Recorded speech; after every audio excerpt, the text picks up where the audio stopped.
2 बार सांसद रह चुके सालखन मुर्मू ने शिक्षा मंत्री के 1932 खाद्यान्न आधारित स्थानीय नीति नियोजन नीति झारखंड राज्य में लागू होकर रहेगा बयान पर तीखी प्रतिक्रिया देते हुए कहा कि 1932 खाद्यान्न के मुद्दे पर राज्य के झारखंडी जनता को शिक्षा मंत्री ब्लैकमेल करने और विश्वासघात करने का झुंझुना बना लिया है। उनकी मानो तो 27 नवंबर 2002 को हाईकोर्ट ने 1932 खाद्यान्न आधारित स्थानीय नीति और नियोजन नीति को नकार दिया है। मुख्यमंत्री विधानसभा में यह बात स्वीकार कर चुके हैं, लेकिन राज्य की भोली भाली जनता को झारखंड राज्य के शिक्षा मंत्री यह बोलकर भटका रहे हैं कि 1932 के खाद्यान्न आधारित स्थानीय नीति लागू होगा। उस मुद्दे को उठाकर झारखंड की सरकार जनता के असली मुद्दों से भटका रही है। पूर्व सांसद यह भी मानते हैं कि 1932 की खाद्यान्न आधारित स्थानीय नीति लागू होती है तो झारखंडी जनता के हित में हितकर साबित नहीं होगी। आदिवासी सेंगल अभियान पर देश के 5 राज्यों में आदिवासी संस्कृति भाषा को बचाने निकले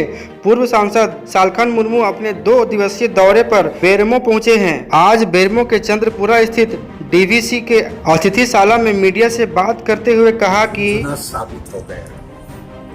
पक्ष वाले भी झुंझुना दिखा रहे हैं, विपक्ष वाले भी झुंझुना दिखा रहे हैं। और 1932 के खतियान को माननीय झारखंड हाईकोर्ट ने 27 नवंबर 2002 को खारिज कर दिया है। इसकी पुष्टि माननीय मुख्यमंत्री हेमंत सोरेन ने 23 मार्च 2022 को विधानसभा में एक कह के कर दिया कि भाई खतियान आधारित स्थानीय नीति नहीं बन सकती, इसलिए कि कोर्ट का इसके खिलाफ में फैसला है।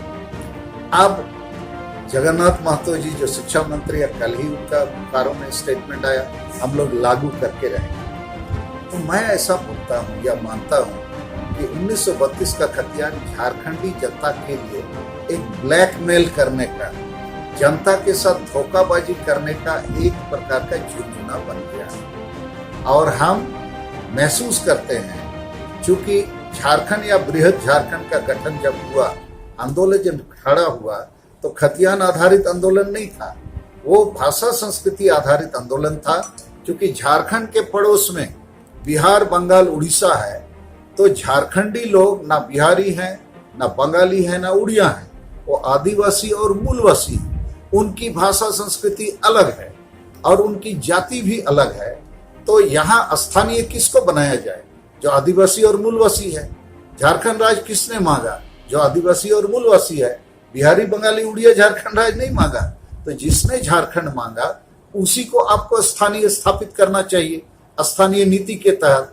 ये 32 का खतियान या कोई भी खतियान गैर झारखंडी के पास भी हो सकता है, झारखंडी के पास नहीं भी हो सकता है, लेकिन असली झारखंडी की पहचान उसकी भाषा, संस्कृति और जाति होनी चाहिए।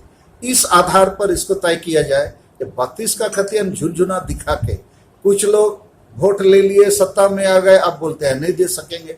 कुछ लोग लगता है वोट लेने के लिए, सत्ता में आने के लिए, फिर ये झुंझुना लोगों को थमा रहा है। मतलब इसको कुल मिला के आदिवासी और मूलवासी के प्रति सिर्फ राजनीतिक हो रहा है, इसको छलावा हो रहा है। बिल्कुल छलावा हो रहा है, ब्लैकमेल किया जा रहा है लोगों को।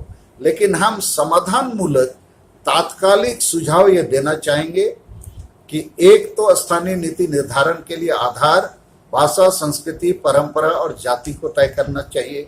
आदिवासी, मूलवासी को स्थानीय बनाइए। दूसरा, रोजगार के लिए हमारा ये सुझाव है जो बिल्कुल संविधान सम्मत है कि झारखंड में जितनी भी सरकारी गैर सरकारी नौकरियां हैं उसका 90% हिस्सा ग्रामीण क्षेत्र के लोगों को दीजिए और सभी प्रखंडों को आबादी के अनुपात से, मतलब जो प्रखंड बड़ा है या जो छोटा है